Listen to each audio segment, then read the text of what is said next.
Hello my dear students, आज मैं आपको बायोमॉलिक्यूल्स के बहुत ही ज़्यादा प्यारे से नोट्स, जिसमें आपको पूरा का पूरा चैप्टर बहुत इजीली क्लियर हो जाएगा, चाहे आप पीसीएम के स्टूडेंट हो तो भी क्लियर।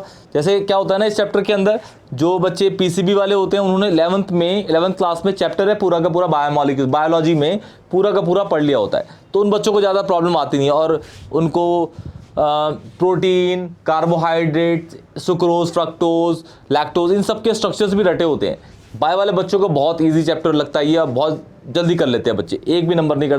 प्रॉब्लम आती है बच्चों को जो मैथ्स वाले बच्चे हैं बेटा उनको, ठीक है। हालांकि जो पढ़ता है उसको कोई प्रॉब्लम नहीं आती ज़िंदगी के अंदर, लेकिन मैं आप लोगों के लिए बहुत ही प्यारे से अच्छे से नोट्स लेके आऊँ, इसमें आपको बहुत ही सिंपल लैंग्वेज में सारी चीज़ें क्लियर हो जाएंगी विद डायग्राम्स। क्लियर बेटा। जैसे ये बायोमॉलिक्यूल है, बायोमॉलिक्यूल आपको पता है बायोमॉलिक्यूल क्या होते हैं? Bio for living and molecules for organism. Living organism को हम क्या कहते हैं? बायोमॉलिक्यूल्स। क्या कहते हैं? बायोमॉलिक्यूल्स। तो इसी तरीके से इसके अंदर जो हमें पढ़ना है वो carbohydrate, protein, fat, lipids, vitamin, nucleic acid, ये सारे पढ़ना है। कार्बोहाइड्रेट्स आपको पता है कार्बन और पानी से बनने वाली चीज़, जैसे आपका ग्लूकोज, फ्रक्टोज, ये सारी चीज़ें हो गई। गैलेक्टोज हो गया, शुक्रोज हो गया, लैक्टोज हो गया, माल्टोज, ईटीसी स्टार्च, ठीक है।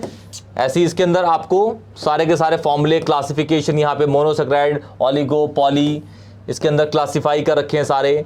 फिर ये आपको दे रखा है ऑलिगोसैक्राइड्स, पॉलीसैक्राइड्स, बहुत ईजिली नॉमेनक्लेचर भी दे रखा है इसका। हालांकि नॉमेनक्लेचर आता नहीं, लेकिन फिर भी इक्का दुक्का चांसेस में कुछ भी दे सकता है बेटा जी। क्लियर। तो आपको पूरा का पूरा प्रिपेयर रहना है। फिर यहाँ पे आपको reducing, non reducing sugar with example पूछा जाता है। ये रिड्यूसिंग और नॉन रिड्यूसिंग शुगर क्या होते हैं? क्लियर बेटा, बहुत ईजी है। फिर यहाँ पे आपको ग्लूकोज, डेक्सट्रोज कहते हैं इसको। मैथड्स ऑफ प्रिपरेशन, ग्लूकोज को दो तरीके से बनाए गए यहाँ पे। फिर फिजिकल प्रॉपर्टीज, फिर केमिकल प्रॉपर्टीज में 6 रिएक्शंस है आपकी, इंपॉर्टेंट है, आती है 6 नहीं 7 रिएक्शंस है, ठीक है। फिर यहाँ पे 8-9 रिडक्शंस भी आ जाते हैं, फिर एडिशन, ये पूरी रिएक्शंस आपको बता रखी हैं किस किस तरीके से आपको रिएक्शंस करनी है।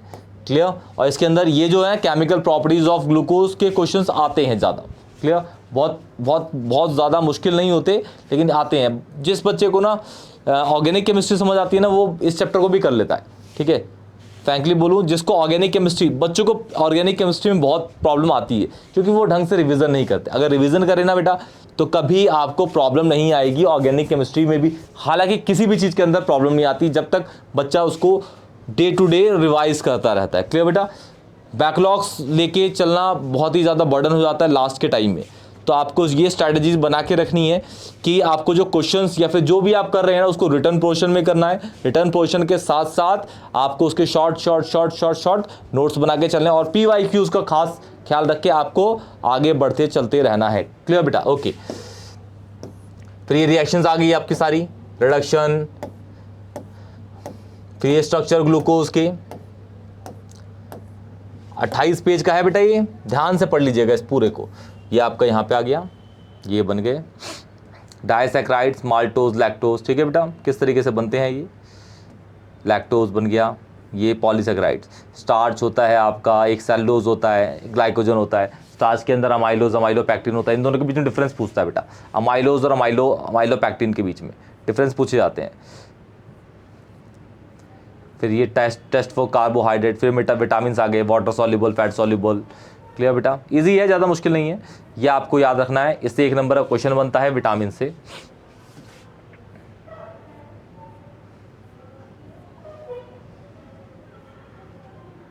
क्लियर बेटा।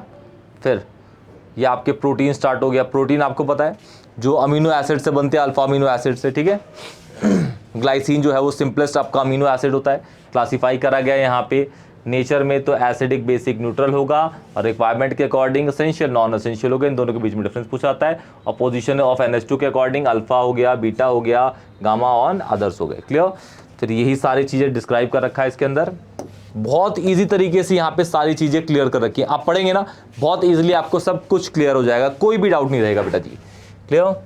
Essential, non essential.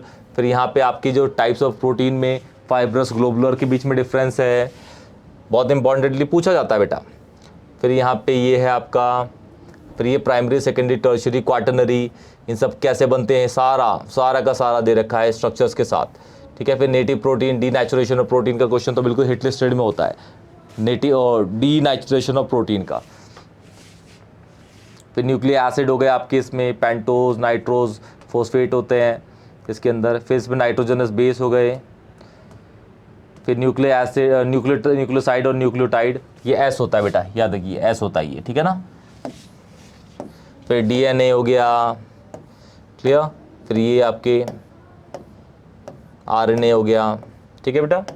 तो ये आपका यहाँ पे ख़त्म हो जाएगा, क्लियर, ग्लाइकोजन। तो ये आपके ना बायोमॉलिक्यूल्स की बहुत ही इजी नोट्स हैं।